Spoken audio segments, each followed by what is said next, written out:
আমার বিরুদ্ধে 25টি মিথ্যা মামলা করা হয়েছে, 8 বার জেলে নিয়ে আটকে রাখা হয়েছে, বাড়িঘর থাকতে পারি নাই, ব্যবসা বাণিজ্য বন্ধ, দরমহল চাকরি দিতে পারি নাই। কারা এর পিছনে ছিল আমি কি জানি না? আমি কি এত বোকা? সব তো আমি চিনি, সব তথ্য আমার কাছে আছে, কিন্তু আমি তো কোনো প্রতিশোধ নেই নাই। প্রতিশোধ নেওয়ার তখন যথেষ্ট সুযোগ ছিল আমার হাতে, আমি সব ছেড়ে দিছি। যদি প্রতিশোধেই নেই তাহলে তো এই প্রতিশোধের ধারা চলতেই থাকবে, দেশ সুস্থ হবে কিভাবে? কেউ না কেউ তো শুরু করতে হবে। আমি শুরু করলাম, আমি প্রতিশোধ নিব না, আমি অতীতকে মাফ করে দিলাম, সামনে সুন্দর করে গড়বো আমরা দেশ।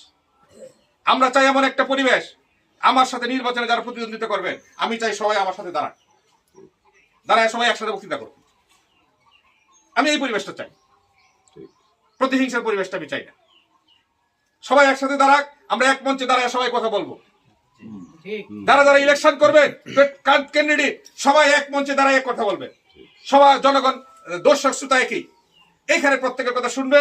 জনগণ যাকে পছন্দ করে তাকে স্বাধীনভাবে সে ভোট দিবে, তিনি দায়িত্ব পালন করবেন। আমি এই পরিবেশটা চাই।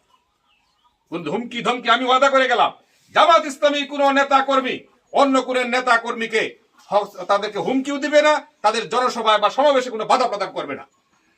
কিন্তু অন্যান্য দলের লোকেরা এগুলো প্র্যাকটিস শুরু করে দিচ্ছে। আমাদের লোকজনকে সমাবেশে গেলে হুমকি দেয়, মিছিলে গেলে হুমকি দেয়, জামাতের মিটিংয়ে গেলে হুমকি দেয়। কেন ভাই তুমি হুমকি দেবা কেন? তোমার কথা তুমি বলো, আমার কথাটা আমি বলি। চয়েস করবে জনগণ, জনগণ চয়েস করো।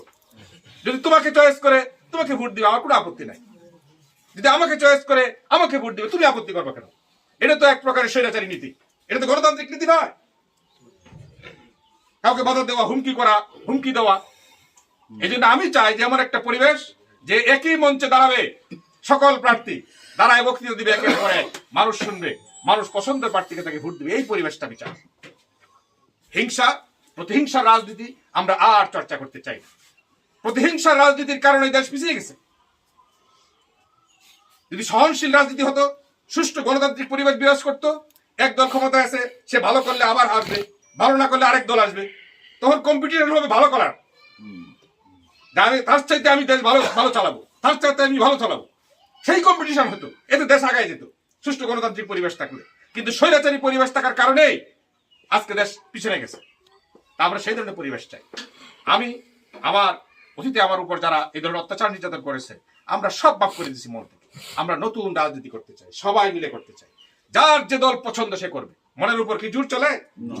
মনের উপর জোর চলে না। ধমক দেওয়া মনের ইচ্ছাকে চেঞ্জ করা যায় না। আমি হয়তো চুপ থাকবো ধমকের কারণে, ভয়ের কারণে, কিন্তু মনটা থেকে আমার বদলানো যাবে না।